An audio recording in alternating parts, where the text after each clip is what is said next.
Syukur pada dewa, syukur pada Tuhan kau yang mana satu aku tak tahulah kan. Tapi kau dengar tadi presentation tu bunyi, kau pun boleh agak lah kan. Itu bunyi enjin apa kan. Aku fikirin itu mobil tu yang keluaran yang first teknologi lah, yang ada introduce apa bunyi yang macam tu kan.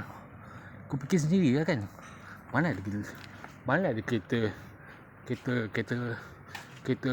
apa CKD ke apa, local assembly ke apa, ada bunyi macam tu kan.